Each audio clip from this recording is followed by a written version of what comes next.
வணக்கம் உறவுகளே. இன்றைக்கு வியாழக்கிழமை 2025ஆம் ஆண்டு 12ஆம் மாதம் 11ஆம் தேதி. நாட்கள் எப்படி வேகமாக போகிறது பாருங்கள். இன்றைய பொழுது எல்லோருக்கும் நற்பொழுதாக அமைய வேண்டும் என்று நாங்கள் இறைவனை பிரார்த்தித்துக் கொண்டு விடயத்துக்கு வருவோம். இன்று ஒரு குறள்: காலத்தினால் செய்த நன்றி சிறிதெனினும் ஞானத்தின் மான பெரிது. அப்போ நாங்கள் இப்போ நன்றியை பற்றி பார்த்து கொண்டிருக்கிறோம். இப்போ அதை பாருங்கள் எப்படி சொல்கிறாருன்னு சொன்னால், தேவைப்படும் காலத்தில் செய்யப்படும் உதவி அந்தந்த காலத்தில் தேவைப்படுகிற போது தான் உதவி செய்ய வேண்டும். தேவை இல்லாத நேரம் உதவி செய்கிறதில் எதுவித பிரயோசனம் இல்லை. அப்போ தேவைப்படுகின்ற காலத்தில் செய்யப்படுகிற உதவி சிறிதளவாக இருந்தாலும், அது எள்ளாக இருந்தாலும், அது உலகத்தை விட பெரிதாக மதிக்கப்படும் என்று சொல்லப்படுது. உலகத்தை விட பெரிதாக அதான் உப்புவிட்டவரை உள்ளவரை நினைக்கணும் என்று சொல்கிறோம். அதான் நாங்கள் உப்பு தானே அப்படி என்று இல்லை. அந்த நேரத்துக்கு எங்களுக்கு அந்த உதவி செய்திருக்கிறார் என்பதுதான் அது கருத்து. அப்போ காலத்தினால் செய்த நன்றி சிறிதெனினும் ஞானத்தின் மனப்பேது. அப்போ தக்க சமயத்தில் தான் செய்யணும். அது செய்கிற உதவிதான் சிறிதளவு என்றாலும் உலகத்தை விட பெரிதாக மதிக்கப்படும் என்று சொல்லப்படுகிறது. ரைட், நாங்கள் செய்திகளுக்கு வருவோம். கல்வி அமைச்சினுடைய செய்தி ஒன்று நேற்றைய தினம் அறிவித்திருந்தது. கல்வி அமைச்சு இந்த பாடசாலைகள் இப்போ சீரற்ற காலநிலைகளில் ஓதால் பாடசாலைகள் பற்றிய அறிவித்தல் எல்லாம் வந்திருக்கிறது. அப்போ கல்வி அமைச்சும் ஒரு அறிக்கையை விட்டிருக்கிறது. என்னென்னு சொன்னால், அந்த பரீட்சைகள் எல்லாம் பிற்போடப்பட்டது. நாங்கள் ஓரளவு யோசித்தோம். இந்த கொரோனாவுக்கு பிறகு எல்லாம் மாறி கிடக்குது. ஏல் பரீட்சை அப்படி கிடக்குது, ஓயில் பரீட்சை அப்படி கிடக்குது. வடமைக்கு திரும்ப போகுது இந்த வருடம். சரி, ஓயில் பரீட்சைகள் எல்லாம் மார்கழி மாதம் பெறப்போகுது, ஏல் பரீட்சை எல்லாம் ஆகஸ்ட் மாதம் பெறப்போகுது, பிரச்சனை இல்லை. அதுங்களுக்கு பழக்கப்பட்ட ஒரு விடயமாகவும் அந்த மழை காலங்கள் இல்லாமல் ஏல் பரீட்சை நடக்கிற ஒரு காலமாக இருந்தது. அது பெறப்போகின்ற ஒரு சந்தோஷத்தில் இருக்க இயற்கை சீற்றம் கொண்டு எங்களுக்கு எல்லாத்தையும் பேருந்து மாற்றி விட்டதாலே இப்போ கொஞ்சம் சிக்கல் வரப்போகுது. பார்ப்போம். கல்வி வச்சு சொல்லியிருக்கு, அந்த காப்போத்த உயர்தர பரீட்சைகள் எல்லாம் பிற்போடப்பட்டிருக்குதுன்னு சொல்லியும், அது ஜனவரி மாதம் 12ஆம் தேதி தொடக்கம் 20ஆம் தேதிக்குள்ள நடைபெறும் என்று சொல்லப்பட்டிருக்குது. 2025ஆம் ஆண்டு காப்போத்த சாதாரணம் 2026/2/14 மார்ச் 2ஆம் மாதம் 14ஆம் தேதி தொடக்கம் மார்ச் 2 வரை நடைபெறும் என்று சொல்லப்படுகிறது. அப்போ பரவாயில்லை. இந்த ஆண்டுக்கான 3ஆம் தவணை பரீட்சைகள் எல்லாம் 5 தொடக்கம் 10ஆம் ஆண்டு வரை தான் பரீட்சைகள் நடைபெறாது. அவைக்கு பரீட்சை நடைபெறாது. 3ஆம் தவணை பரீட்சைகள் நல்ல சந்தோஷம் பிள்ளைகளுக்கு. அப்போ 5 தொடக்கம் 10ஆம் ஆண்டு வரையான பரீட்சைகள் நடைபெறாட்டியும் அவைக்கு பிரச்சனை இல்லை. அவையெல்லாம் வகுப்பு எதுப்பட போகுது. இப்போ பரீட்சைகள் இல்லாமலே எல்லாரும் எல்லாரும் சிரிப்பாங்க. இப்போ எல்லாம் சந்தோஷத்தில் இருப்பாங்க. ரெண்டாவது நாங்கள் ஆசிரியர்கள் விட மாட்டார்கள் பள்ளிக்கூடத்தில் வெப்பம் என்று அவர்களை வைப்பார்கள். அதிக ஆசிரியர்கள் அவர்களுக்குள்ளேயே வகுப்புகளுக்குள்ளே வைக்க வேண்டிய ஒரு கட்டம் இருக்கும். அவர்கள் வைப்பார்கள், ஐயா விட மாட்டார்கள், கவனமாக படிங்கோ. அப்போ அவர்களுக்கு இப்போ பரீட்சைகள் இல்லாமலே வகுப்பு பெய்விட்டாலும் அவர்கள் அப்போ வகுப்பேற்றப்படுவார்கள். 11ஆம் ஆண்டு மட்டும் நடைபெறும் என்று சொல்லப்படுகிறது. ஆகையினாலே வகுப்பேற்றப்பட போகுதுன்னு சந்தோஷம் படியாமல் வகுப்பேற்றப்பட போகுதுன்னு சந்தோஷப்படாமல் படியுங்கோ. உங்களுடைய சிலபஸ், உங்களுடைய அந்த பிரிவுக்கான அந்த பகுதிகளை எல்லாம் நீங்களே படித்து கொள்ளுங்கோ என்றான் சொல்லணும். மற்ற திட்டமிட்டபடி இம்மாதம் 16ஆம் தேதி பாடசாலைகள் ஆரம்பிக்கும் என்று சொல்லப்படுகிறது. இன்றைக்கு 11ஆம் தேதி வருகிற 16ஆம் தேதி பாடசாலைகள் எல்லாம் தொடங்கும். ஆனால் மேற்கு, தெற்கு, வடக்கு, சப்ரம், கிழக்கு, வடமத்திய மாகாணம் மட்டும் பாடசாலைகள் நடக்கும் என்று சொல்லப்பட்டிருக்கிறது. இதில் மிச்சம் எல்லாம் அவர்கள் அந்த அதிபர்களை பொறுத்தே இருக்கிறது. அந்த இடங்களில் என்ன நிலைமை என்று அறிந்து அந்த பாடசாலைகளுக்கான அறிவித்தல்களை அவர்கள் தருவார்கள். இதில் 147 பாடசாலைகள் அனர்த்தத்தினால் மக்கள் தங்க வைக்கப்பட்டிருக்கிறார்கள் என்று சொல்லப்படுகிறது. மக்கள் உண்மையிலே அந்த அனர்த்தம் காரணமாக பாடசாலைகளில் தங்க வைக்கப்பட்டிருப்பதால் அந்த பாடசாலைகளை நடத்த முடியாத ஒரு நிலைமையாக இருக்குது. பரவாயில்லை. மத்திய மாநிலத்தில் கூட 115 பாடசாலைகள் மூடப்பட்டிருக்கு என்று சொல்லப்பட்டிருக்கிறது. சரி, பார்ப்போம் அது எந்த அளவில். கல்வி அமைச்சினுடைய அறிவித்தல். இனி இயற்கை தான் அதுக்கெல்லாம் பதிலளிக்கணும். இயற்கையின் சீற்றங்கள், இயற்கையினுடைய நடவடிக்கைகளை பொறுத்தே இதெல்லாம் அமையும். எங்களால் எல்லாம் முடியாதானே. இறைவன் என்ன நினைக்கின்றானோ அதுதான் நடைபெறும். பார்ப்போம். மற்றது எங்களுடைய முன்னாள் ஜனாதிபதியின் ஒரு சர்ச்சை. அவர் எங்களுடைய சந்திரிகா அம்மையார் பணம் கொடுத்துருக்குறார் என்று சொல்லி, இது என்னடா போக்கு இந்த பணம் என்னென்னு வந்தது, இது எங்கள்கிட்ட காசோ உங்கள்கிட்ட காசோ, இது நம்ம மக்கள்கிட்ட சொல்கிற காசோ, அது இதுன்னு சொல்லி ஒரே கதை வந்து கொண்டு இருந்தது இப்போ கொஞ்ச நாளாக.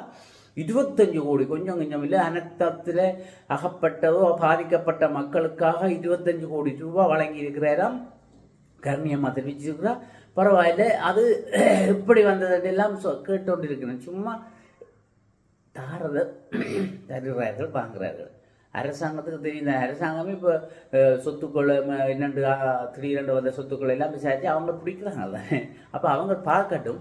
இப்போ 1974ஆம் ஆண்டு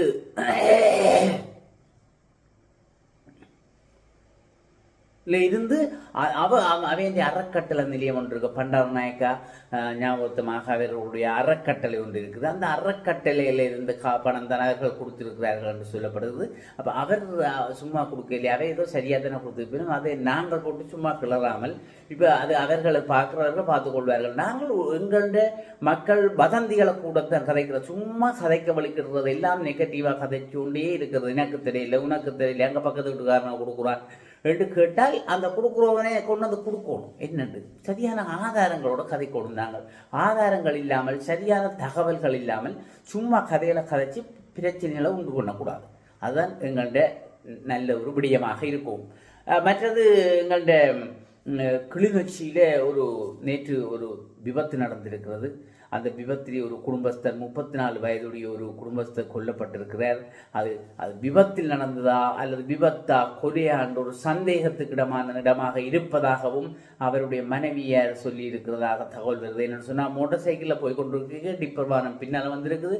இவர்கள் சைட்டு ஓரமாக போன்ற போதும் அது ஓரமாக பின்னால் வருகின்ற போது மனைவி அதை விட்டு பாய்ந்திருக்கிறார். பாய்கின்ற போது கணவர் அந்த டிப்பருக்குள்ள சிக்குண்டு இறந்திருக்கிறார். ஆகையினால் மனைவி இது உண்மையிலே இது கொலை போல இருக்கிறது, இது விபத்து அல்ல, என்னடா பின்னால் வந்து திரட்டி வந்து அடிக்கிறன்றது, பின்தொடர்ந்து வந்து அடிக்கிறன்றது பிரச்சனையாக இருந்திருக்கு போட அவள் சந்தேகத்தில் இருந்திருக்கிறார்.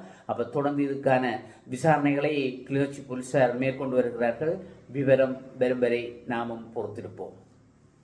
மற்றது நேற்று அதிகாலை பதுளை லோகபத்தன என்ற ஒரு பகுதியில், பதுளை மாவட்டத்தில் லோகபத்தன என்ற ஒரு இடத்துல மண் சரிவு ஒன்று ஏற்பட்டிருக்கிறது.